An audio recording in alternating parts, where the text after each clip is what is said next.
Bismillahirrahmanirrahim. Assalamualaikum warahmatullahi wabarakatuh.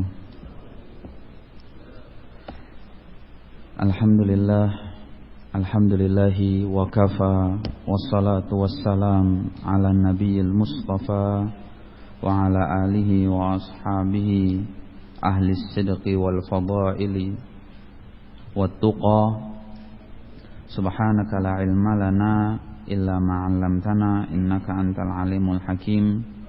Rabbi shrah li sadri wa yassir li amri wahlul 'uqdatam min lisani yafqahu qawli.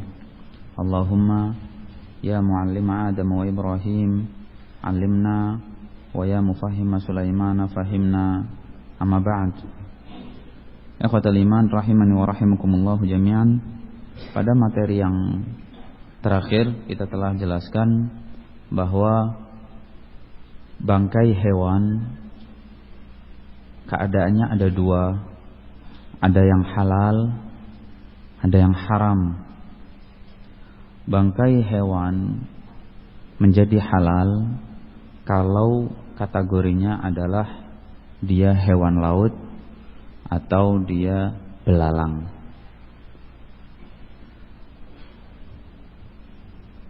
Kemudian bangkai hewan yang haram apabila dia disembelih dengan selain cara yang syar'i.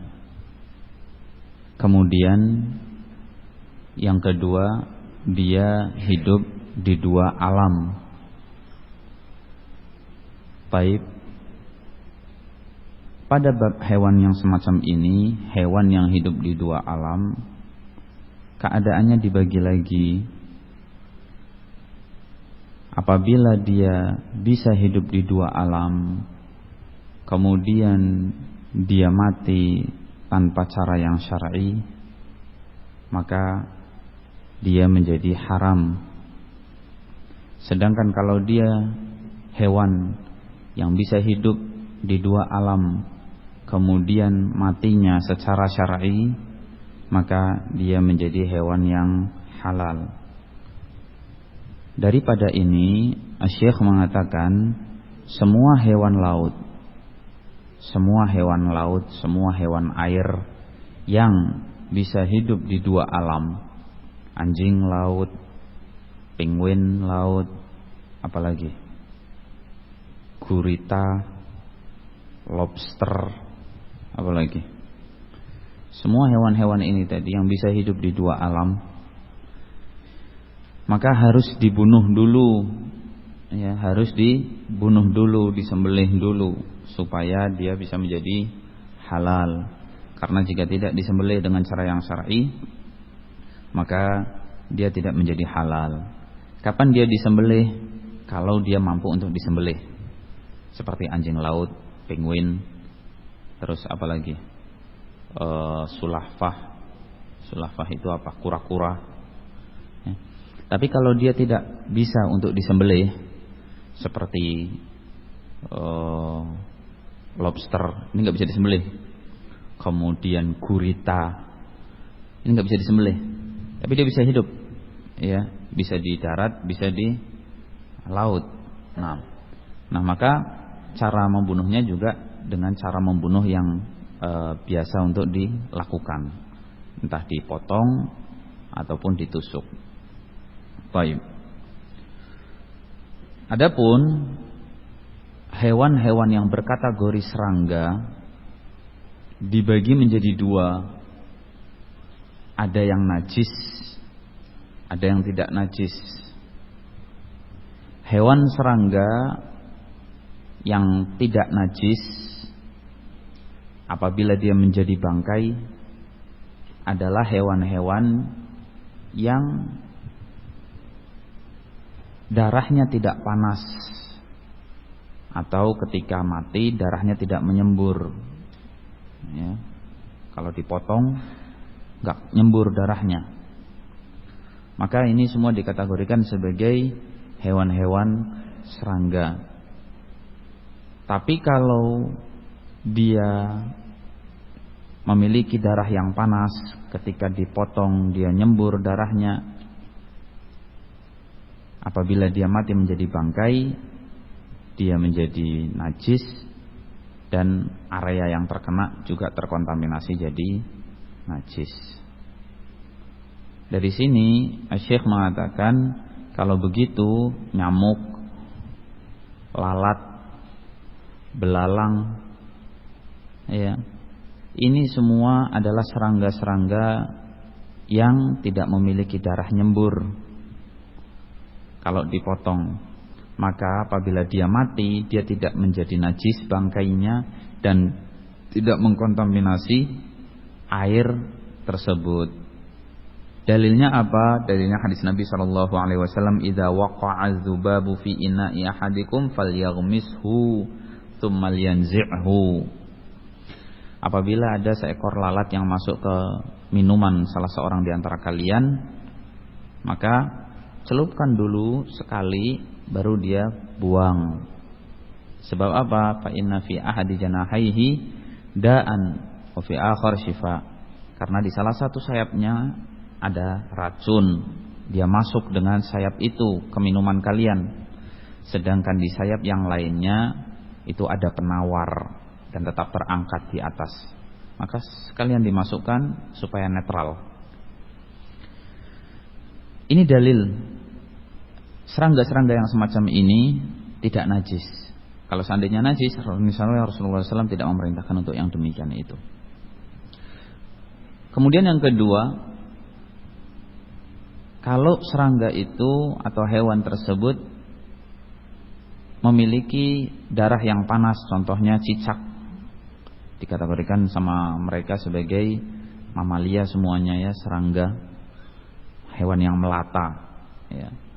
Maka barakallahu fikum, ini semua dimasukkan, katanya Syekh, cicak termasuk yang najis ya, karena potensi darahnya panas dan memang amubanya itu banyak, bakteri dalam perutnya itu banyak. Apabila makanan itu dijilati oleh cicak, maka pastikan makanan itu telah terkontaminasi kuman yang sangat banyak sekali, lebih banyak daripada lalat. Kalau lalat, kalau hinggap dia mengeluarkan seperti telur, tapi dia bukan telur, tapi ulat-ulat bakteri seperti itu ya. Mungkin ahli kesehatan yang tahu. Namun kalau cicak itu amubanya banyak dan dia bisa membuat perut seseorang jadi sakit, besar dan seterusnya. Karena itu disunahkan kalau ketemu cicak dibunuh. Dan ini tidak terjadi pada lalat. Padahal lalat bawa bakteri ya, bawa kuman. Tapi kalau ketemu cicak suruh dibunuh. Kenapa? Selain dia khabith, hewan jelek, dia juga yang membantu kaum kufar dalam membakar Nabiullah Ibrahim alaihissalam. Satu-satunya hewan yang berkontribusi untuk mencelakai Nabi Ibrahim alaihissalam. Berbeda dengan hewan-hewan yang lain. Baik. Setelah itu, jika dia serangga namun tidak memiliki darah yang panas, hanya saja dia muncul, tumbuh, hidup dari sesuatu yang najis, maka kategori serangga yang seperti ini dikategorikan sebagai serangga yang najis. Contohnya apa? Kecoa. Kecoa digeprek nggak ada darahnya, ya, nggak ada darahnya. Akan tetapi karena dia tumbuh, dia berkembang, dia muncul dari sesuatu yang najis dan makan dari sesuatu yang najis, maka hewan tersebut dikategorikan sebagai hewan najis. Ya. Jadi itulah alasan kenapa kecoa diharamkan di dalam syariat. Dan kalau nyemplung mati di dalam minuman atau dalam sayur, minuman dan sayur itu menjadi najis semuanya, harus dibuang. Baik. InsyaAllah jelas ya. Kalau jelas, sekarang kita masuk ke dalam bab yang baru. La ilaha illallah, la ilaha illallah.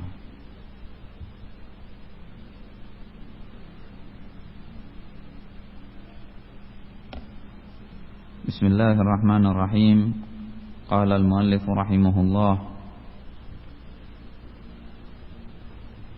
Qal bab qada'il hajah. Bab tentang qada'il hajah. Berkata Syekh Shalal Al-Fauzan hafizahullah,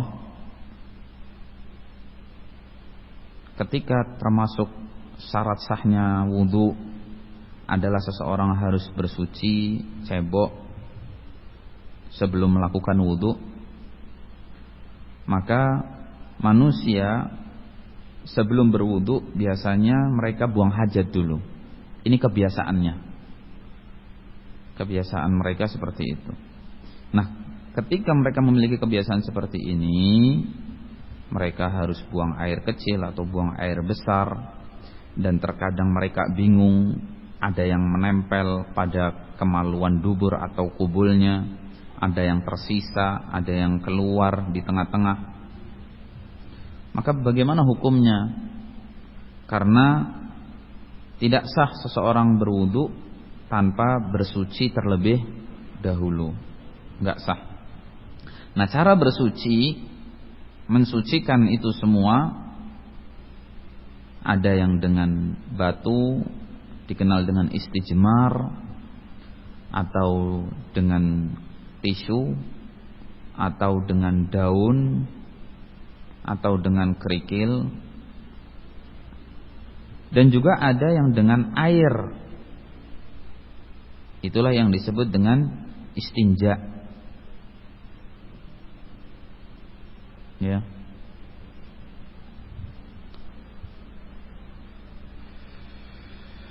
Nah, la ilaha illallah.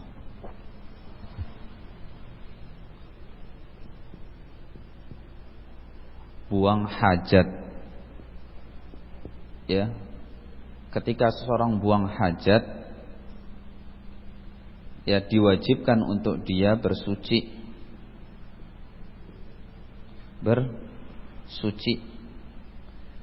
Nah, bersuci ini saat buang hajat konteksnya ada dua. Yang pertama istijmar, yang kedua istinja.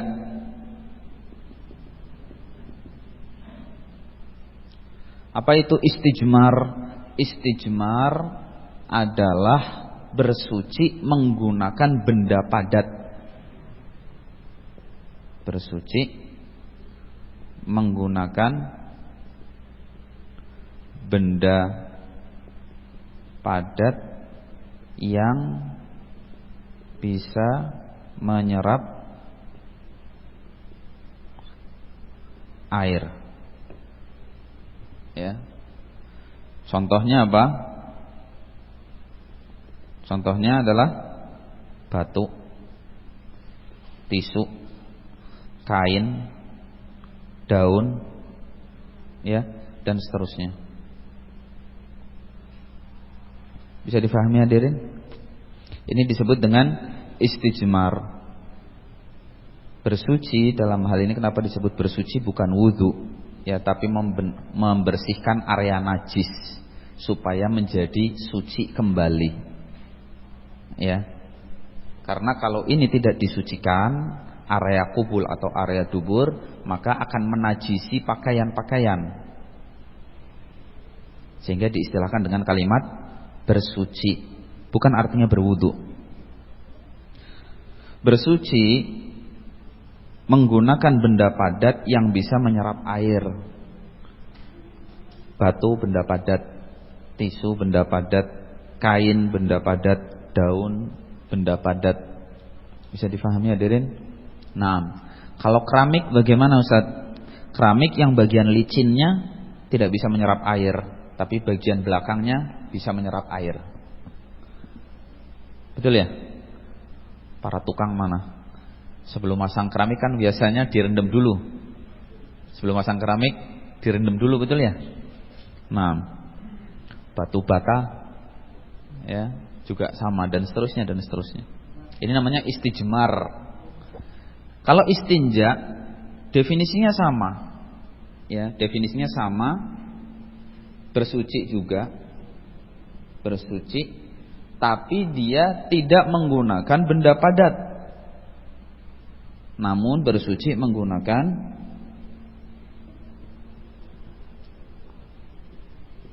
air suci.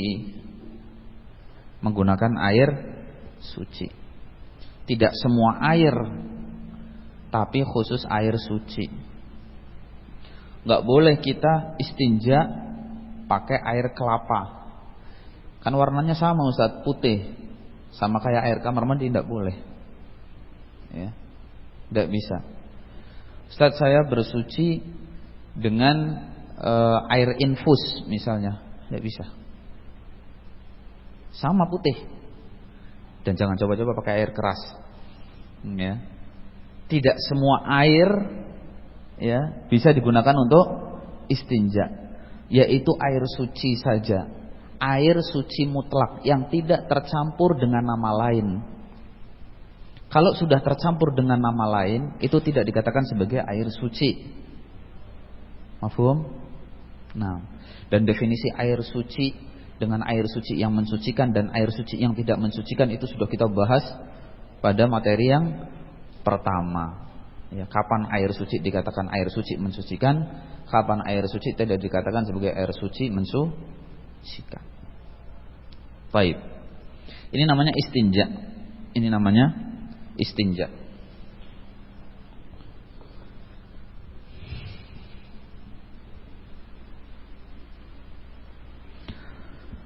La ilaha. Baik. Syekh mengatakan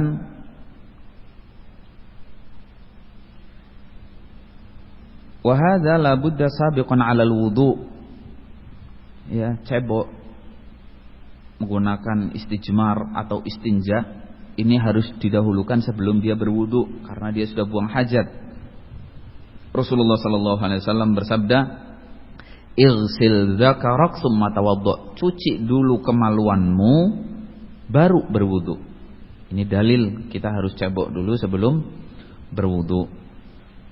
Tapi kalau nggak pengen buang air gimana Ustaz? Langsung wudu. Sah enggak? Sah.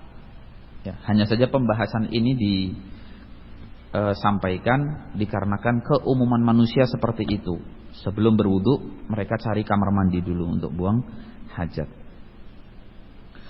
Dan syariat ini syariat yang sempurna. Sampai-sampai kaum Yahudi saat menghina para sahabat, yaitu kepada sahabat Salman Al-Farisi, seorang Persia, ya, dari Persia. Mereka itu punya adat, kebiasaan tabu berbicara hal-hal yang jorok. Ajarannya kaum Persia, Romawi, Yahudi, Nasrani, mereka tabu berbicara tentang hal-hal yang jorok, sehingga nggak mau bahas itu, nggak mau bahas itu, dan itu dijadikan sebagai bahan ejekan.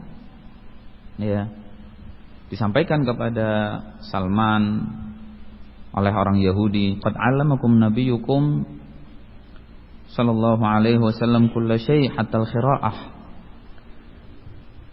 Benar, Nabi kamu sudah menyampaikan semua hal sampai-sampai urusan, mohon maaf, khira'ah, kotoran tinja.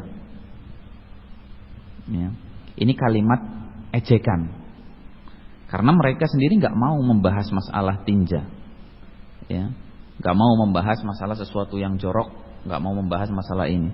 Tapi Islam semuanya dibahas secara menyeluruh. Pandangan Islam adalah pemandangan tentang sah dan tidaknya suatu ibadah yang berkaitan dengan itu.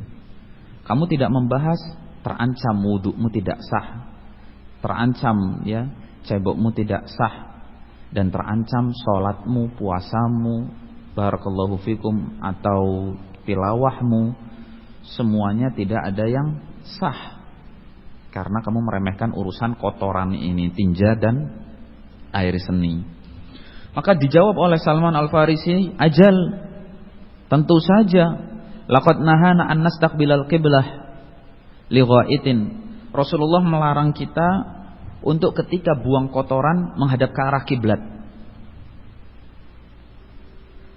Au baulin, atau saat buang air kencing dilarang menghadap kiblat. Au nastanjiya bil yamin, atau dilarang kita cebok dengan tangan kanan. Cebok dengan tangan kanan artinya mengusap, bukan menyiramnya. Kalau menyiram dengan tangan kanan boleh. Yang dilarang adalah mengusap, membersihkan dengan tangan kanan. Ini yang dimaksud. Kita dilarang untuk cebok dengan tangan kanan, artinya mengusapnya. Au nastanjiya bi aqalli min thalathati ahjar, atau kita dilarang untuk cebok menggunakan kurang dari 3 batu. Minim 3 batu. Minim 3 batu. Au an-nastanjiya bi raji'in au bi 'azmin. Atau kita juga dilarang untuk beristinja, cebok dengan raji'. Raji' itu kotoran yang sudah kering, kotoran hewan yang sudah kering. Itu namanya raji'. Kalau kita apa bahasa Indonesianya? Kotoran hewan yang sudah kering.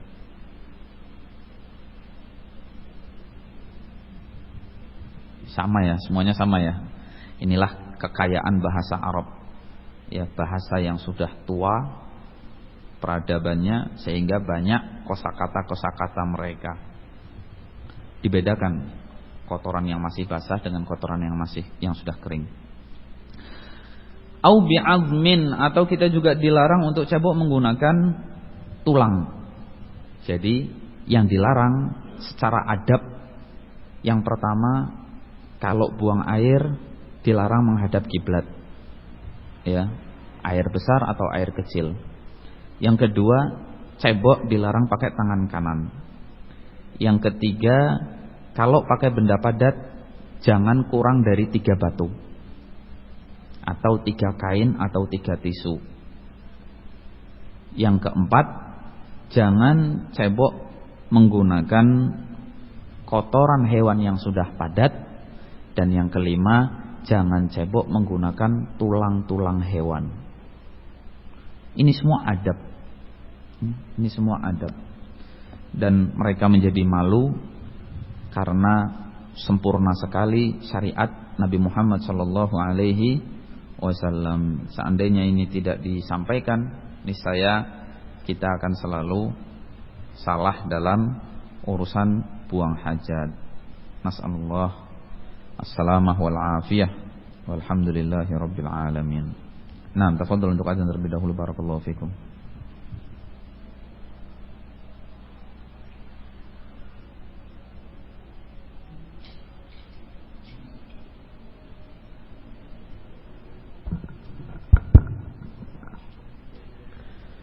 Allahu akbar, Allahu akbar. Allahu akbar, Allahu akbar. Ashhadu an la ilaha illallah. Ashhadu an la ilaha illallah.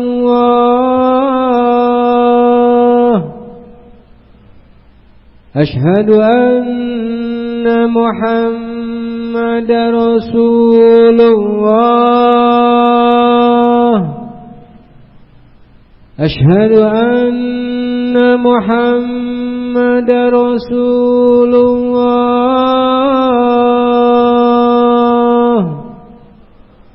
حي على الصلاة.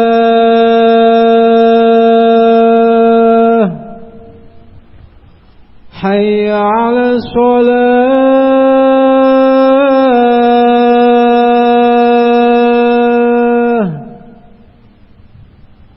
حي على الفلاح. حي على الفلاح.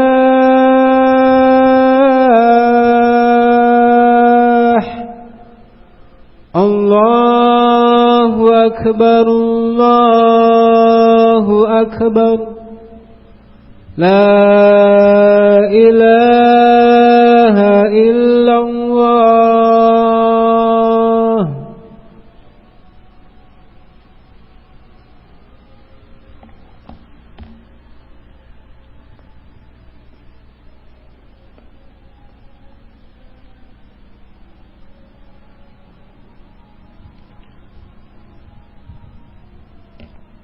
Nah, kita lanjutkan.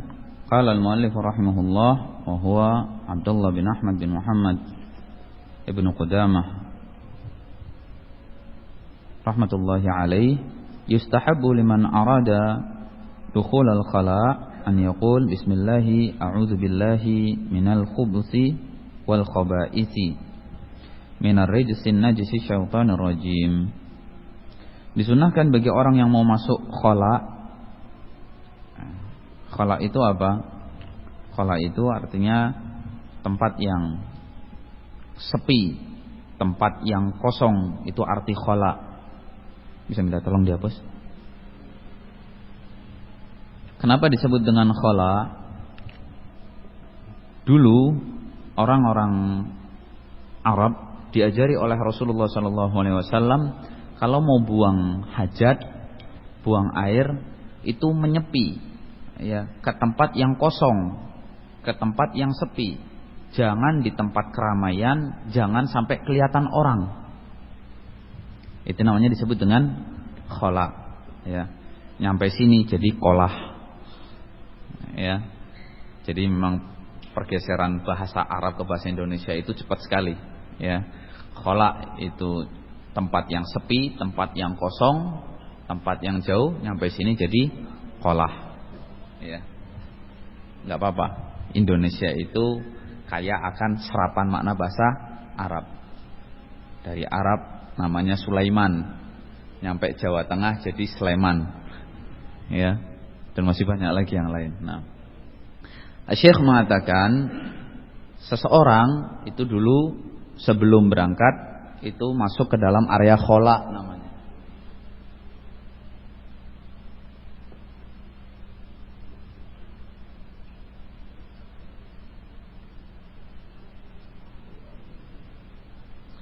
Ya. Nah, ketika masuk area khala, Rasulullah Shallallahu Alaihi Wasallam mengajarkan orang tersebut untuk membaca doa.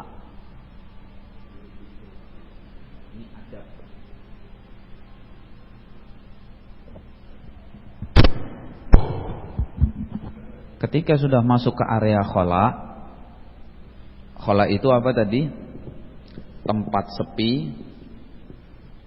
Tempat sepi atau kosong untuk buang hajat. Ya. Ini penting, ya, jangan separuh-separuh menerjemahkannya. Tempat sepi, tempat kosong nanti semuanya dibilang khala semua. Enggak. Ya, untuk buang hajat. Ya, kalau sepi kosong tapi bukan buat tempat hajat ya bukan namanya khala. Nah, ada adabnya. Adabnya itu apa? Yang pertama, adab ucapan. Yang kedua, adab perbuatan. Adab ucapan ketika masuk khala, ya, adabnya adalah baca doa. Ini hukumnya sunnah. Ini hukumnya sunnah. Apa kata Syekh? Qala an yaqul, dia mengucapkan yang pertama bismillah, basmalah. Kemudian a'udzubillah, ta'awud. Baru setelah itu a'udzubillahi minal khubuthi wal khaba'ith, doanya. Bisa difahami hadirin? Baca dulu basmalah, kemudian ta'awud, kemudian doa. Ustaz, mau masuk kamar mandi, masuk baca bismillah. Bisa difahami hadirin? Kalau masuk kamar mandi langsung baca doa masih mending. Ini mau masuk kamar mandi, Dia baca bismillah. Kenapa? Ya, bukan karena ini menghinakan bismillahnya, tidak. Ya. Tapi kita ingin minta kepada Allah Subhanahu wa taala dua hal. Yang pertama terkait masalah tabarruk, ngalap berkah. Dan yang kedua minta tolong. Ya, minta tolong. Bismillah artinya kita minta berkah dan kita minta tolong kepada Allah Subhanahu wa taala. Kenapa kita minta tolong? Kenapa kita minta berkah? Karena semua yang kita makan ini ternyata tidak ada yang jadi penyakit. Ya, diberkahi badannya supaya enggak penyakitan. Kita mau buang kotoran. Ya, kita mau buang kotoran. Ada ya badan yang enggak berkah. Sudah buang kotoran bolak-balik buang kotoran, ternyata itu adalah sakit. Sehingga lemas, banyak cairan yang keluar. Ya, bolak-balik buang air kecil terus sampai akhirnya dia kesakitan. Maka kita minta ketika buang hajat ini menjadikan tubuh kita jadi tubuh yang barokah, tidak sakit-sakitan. Dan kita minta tolong kepada Allah karena arti ba dalam bahasa Arab dua, minta berkah dan minta tolong. Ta'awudz, kita berlindung kepada Allah. Kenapa? Karena dalam ta'awudz ini, ya, dalam permintaan kita perlindungan kepada Allah ini, kita doa minta dilindungi dari dua, al-khubsi wal khaba'is. Al-khubsi, al-khubsi dan al-khaba'is.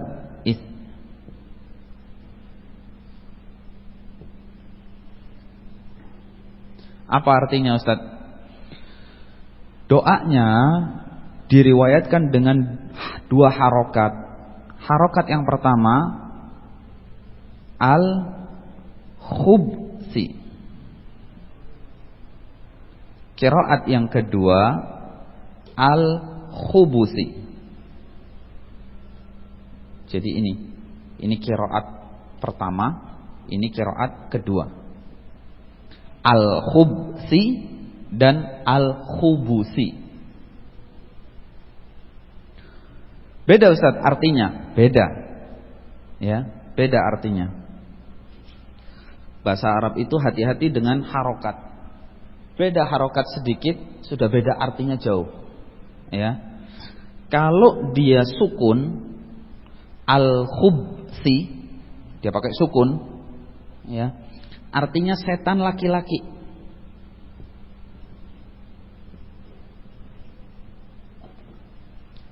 Tapi kalau dia pakai dhammah,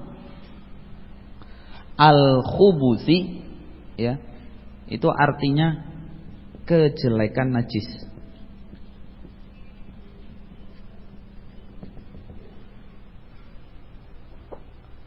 Jauh ya. Allahumma inni a'udzubika minal khubsi wal khaba'is dengan a'udzubika minal khubusi wal khaba'is. Dua-duanya riwayat.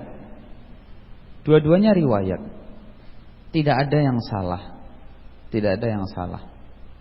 Namun kalau mau dilihat konteksnya, kalimat setelahnya adalah al-khaba'is.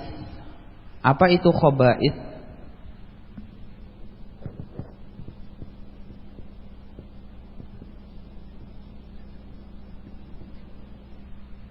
Al-khaba'is adalah setan perempuan. Berarti yang cocok kalimat setelahnya apa? Hah? Setan laki-laki atau kejelekan najis? Setan laki-laki. Saya berlindung kepada Allah dari setan laki-laki dan setan perempuan. Kalau kita berlindungnya hanya pada setan perempuan saja, kita nggak berlindung dari setan laki-laki, apa jadinya? Ya, ngeri. Ya. yang akan tertahan adalah setan perempuan, tapi setan laki-laki dia bisa melakukan apa saja. Adapun kejelekan najis kita sudah tahu. Kita disuruh berhati-hati, jangan sampai kena najis. Ini namanya kejelekan najis. Kejelekan najis itu cipratan najis itu tadi. Mafhum hadirin? Ya. Maka para ulama lebih banyak menyarankan menggunakan riwayat yang ini. Afwan. Masuk.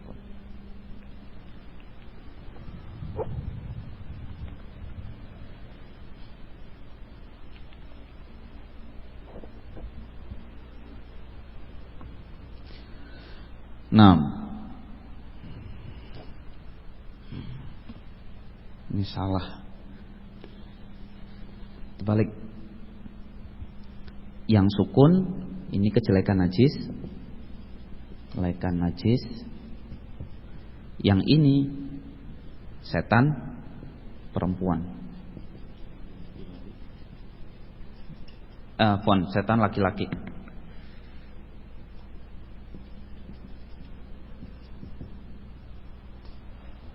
Ya, al-khubus itu setan laki-laki. Kalau al-khubsi itu kejelekan najis. Terbalik. Nah, dia berlindung kepada Allah dari itu. Fungsinya apa? Fungsinya supaya kemaluannya tidak dilihat oleh setan-setan tersebut, dan orang yang masuk di dalamnya tidak diserang oleh setan-setan tersebut.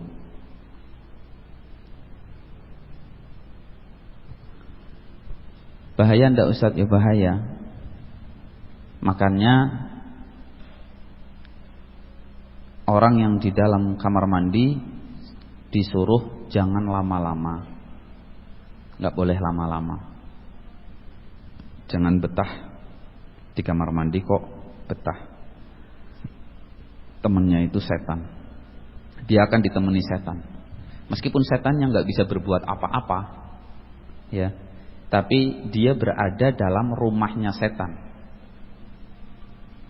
Setannya nggak pergi, setannya nggak lari, setannya hanya terhalangi oleh nur. Dalam riwayat Rasulullah SAW mengatakan setan tadi ketika orang mau masuk dia bisa ngelihat, tapi begitu dia sudah baca doa maka dihalangi oleh nur, dihalangi oleh nur, cahaya, sehingga setan nggak bisa ngelihat orang tersebut. Tapi bukan berarti setan pergi darinya, tidak, karena itu rumahnya setan, kamu yang masuk ke situ. Jangan suka lama-lama di situ, nanti setannya yang mempengaruhi. Baik. Kemudian Asy-Syaikh melanjutkan, wa minar rijsin najisi syaitanir rajim. Ada doa yang lain yaitu minar rijsi an-najisi syaitanir rajim. Ini jarang dibaca, tapi ini sebuah doa juga. Dari rijs, najis, syaitan, ar-rajim, semuanya berbicara tentang setan semua. Semuanya berbicara tentang setan. Karena itu rumahnya, kita mendatangi rumahnya. Wa idza kharaja qala ghufranaka, dan kalau keluar kita mengucapkan ghufranaka. Ini adab ucapan juga. Kenapa kok baca ghufranaka? Ya Allah ampuni, ya Allah ampunanmu. Dikarenakan seharusnya kita berzikir kepada Allah Subhanahu wa taala sepanjang waktu. Ya, Allah Subhanahu wa taala mengatakan dalam Al-Qur'anul Karim apa? Wadz-dzakirinallaha katsiran wadz-dzakirat a'adallahu lahum maghfiratan wa ajran 'azima. Orang laki-laki yang banyak berzikir, yang sering berzikir, ataupun kaum perempuan yang banyak berzikir dan sering berzikir, mereka itu yang Allah janjikan akan mendapatkan pahala yang sangat besar, dan mereka akan mendapatkan ampunan kelak dari Allah Subhanahu wa ta'ala. Dalam ayat lain Allah mengatakan alladzina yadhkurunallaha qiyaman wa qu'udan wa 'ala junubihim. Mereka adalah orang-orang yang selalu mengingat Allah, menyebut nama Allah ketika lagi berdiri atau lagi duduk atau lagi berbaring. Artinya tidak pernah putus dari zikir. Makanya jangan kelompok sebelah aja yang ahli zikir. Kalau kelompok sebelah ahli zikir, harusnya ahlu sunnah juga lebih lagi. Karena memang zikir itu asas yang paling penting. Orang kalau sebentar berzikir, nanti setan yang masuk. Sebentar saja berzikir, setan yang masuk. Itu firman Allah Subhanahu wa ta'ala. Qul a'udzu birabbin nas, malikin nas, ilahin nas, min syarril waswasil khannas alladzi waswisu fi sudurin nas minal jinnati wan nas. Khannas itu selalu mengintai kapan dia berhenti zikir, maka dia akan masuk. Mulai ngasih pengaruh, mulai suruh mikir. Itu khannas. Ngajaknya yang baik-baik atau yang jelek-jelek tergantung minat hatinya seorang hamba tadi. Kalau dia lagi semangat baik, ya diajak dulu menghayal yang baik-baik. Kemudian habis itu diselewengkan. Itu khannas. Nah, ghufranaka ini minta ampunan kepada Allah karena sempat enggak zikir di kamar mandi. Dalam riwayat boleh zikir di kamar mandi kalau mulutnya diam, tidak berucap. Jadi zikirnya dalam hati. Kenapa? Mereka berdalil bahwasanya Nabi SAW adalah makhluk yang tidak pernah lepas dari mengingat Allah walau sesaat. Tidak pernah lepas dari mengingat Allah walau sesaat. Nah, kalau masuk kamar mandi berarti kan berhenti dari mengingat Allah, dari berzikir kepada Allah Subhanahu wa ta'ala. Oleh karenanya para ulama mengatakan meskipun Rasulullah ingat sama Allah, zikir kepada Allah, tapi beliau tidak menggerakkan mulutnya. Jadi barang siapa yang mau mencontoh hal yang semacam ini, silakan, sah-sah saja. Ghufranak. Kemudian doa alhamdulillahilladzi azhaba 'annil adza wa 'afani. Segala puji hanya milik Allah yang telah menghilangkan dariku berbagai macam penyakit dan menjaga kesehatanku. Ini barakallahu fikum doanya. Kita keluar kotoran itu syukur. Keluar ini penyakit. Karena kalau ditahan jadi apa? Jadi penyakit. Karena itu kita bersyukur alhamdulillahilladzi azhaba 'annil adza. Segala puji bagi Allah, zat yang telah menghilangkan dariku penyakit ini. Penyakit ini wa'afani, dan menjaga kesehatanku. Kalau orang enggak keluar penyakitnya, naudzubillah. Tanyakan kepada orang-orang yang enggak bisa kentut, berapa biaya operasinya? 50 juta. Jadi kalau antum buang angin, antum syukur alhamdulillah 50 juta enggak keluar. Betul loh hadirin. Syukur sama Allah itu mendatangkan ibadah yang begitu luar biasa. Antum dikasih uang 50 juta sama orang, gimana rasa terima kasihnya antum sama orang? Ya, cuma-cuma tiba-tiba Ustaz Abdullah ngetok rumah antum nih 50 juta. Ya. Diterima, tapi syukurnya gimana? Terima kasih, jazakallahu khairan Ustaz ini. Wah, dikenang seumur hidup. Lah Allah yang ngasih antum buang angin setiap hari, ya. Syukurnya enggak seheboh itu. Biasa aja. Santai aja. Ini ya memang biasa keluar. Lah, syukuri dengan penghayatan penuh sehingga sholatnya lebih khusyuk, lebih nikmat. Syukurnya juga bisa terus-terusan. Penting. Jangan sampai nikmat itu diambil, baru nanti kita akan merasakan, iya ya, ternyata ini barang mahal. Tanya ke mereka.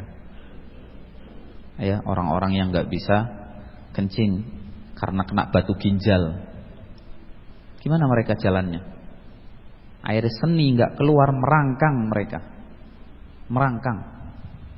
Ya, Tanyakan setelah itu berapa biaya operasinya. Diapakan itu kemaluannya. Naudzubillahi min dzalik. Sehingga jangan pernah meremehkan nikmat Allah yang manapun. Kalau ada doa, ini doanya bagus, dihafalkan. Alhamdulillahilladzi azhaba annil adza wa afani. Ya, semoga yang sedikit ini bermanfaat untuk anak pribadi. Sebelum anak akhiri, ada yang mau ditanyakan? Allah.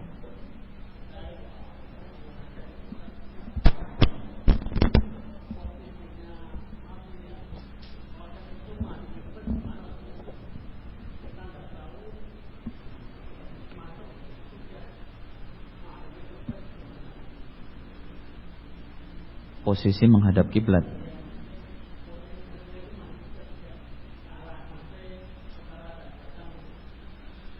Ustaz, ketika kita masuk ke kloset, terkadang kita kebingungan Ustaz. Ya, kenapa? Karena klosetnya itu sudah menghadap ke arah kiblat. Bagaimana Ustaz? Apakah kita masih tetap buang hajat di situ atau pindah? Jawabannya, ikuti pelajaran-pelajaran berikutnya, karena nanti akan dibahas. Nah, ada lagi yang lain? No.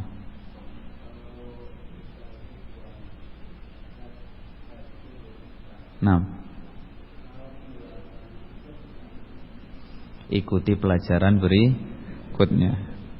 Ustaz, kalau kita nggak menghadap kiblat Ustaz, tapi membelakangi kiblat, gimana Ustaz? Ikuti pelajaran berikutnya. Nanti akan dibahas. Ada lagi? Hah?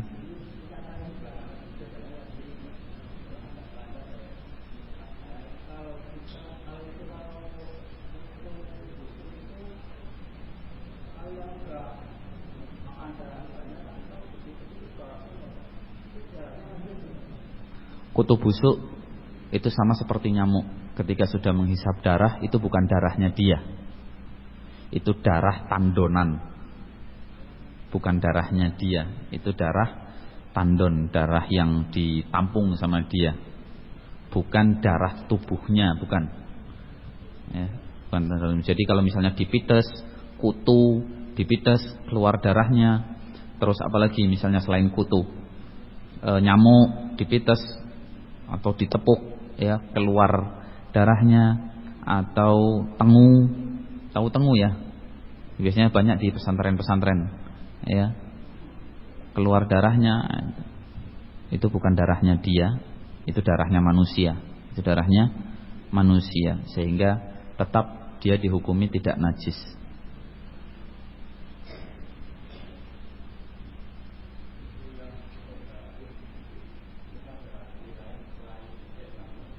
Tidak ada.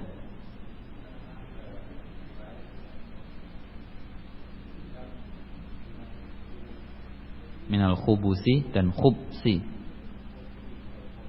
Iya.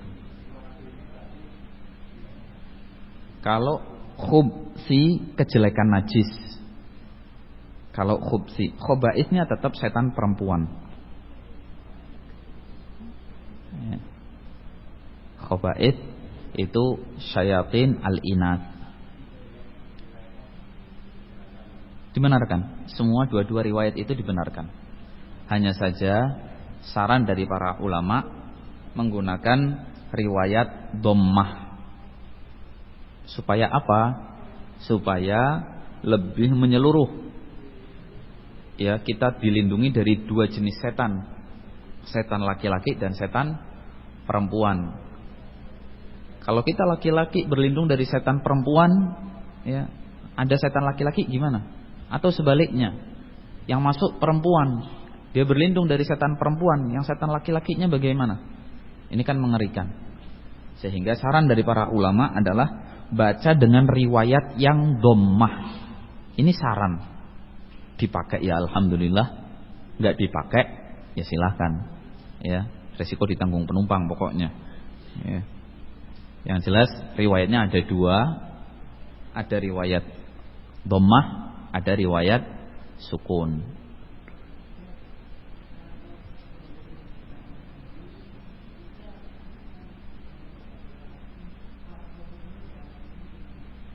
Ikuti pelajaran selanjutnya. Ustaz, kita pengen berwudu di kamar mandi, kan biasanya baca doa. Ustaz, gimana? Ikuti pelajaran selanjutnya. Ada lagi yang lain? Disimpan loh pertanyaan-pertanyaan tersebut ya, karena nanti akan dibahas semuanya itu. Masalah kiblat, masalah doa, masalah nanti bawa Al-Quran, bawa tulisan-tulisan yang ada ayat-ayatnya, ada lafaz Allah masuk, ya, itu semuanya dibahas semua nanti. Jangan terburu-buru. Taib ilahuna subhanakallah. Tafadhol. Terakhir ya. Ada perbuatan selanjutnya juga. Nah.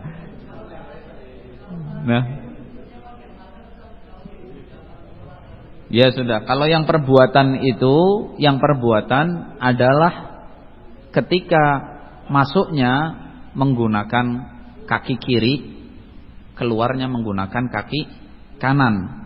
Ketika buang hajat dengan jongkok, dinaikkan kaki yang satunya dan diduduki kaki yang sebelah kiri. Bingung? Makanya Anda bilang, ikuti pelajaran yang selanjutnya. Nah, itu perbuatan. Yang jelas masuk sama keluarnya dulu lah. Masuk sama keluarnya dulu. Ini yang diamalkan. Masuk kamar mandi pakai kaki kiri, keluar dari kamar mandi pakai kaki kanan. Adapun adab ketika posisi saat buang hajatnya juga disebutkan nanti oleh para ulama, posisinya seperti apa. Nanti ya kita akan sebutkan pada kajian yang akan datang biidznillah taala. Wallahu taala alam bisawab. Ilahuna subhanakallahumma bihamdik asyhadu an la ilaha illa anta astaghfiruka wa atubu ilaik. Assalamualaikum warahmatullahi wabarakatuh.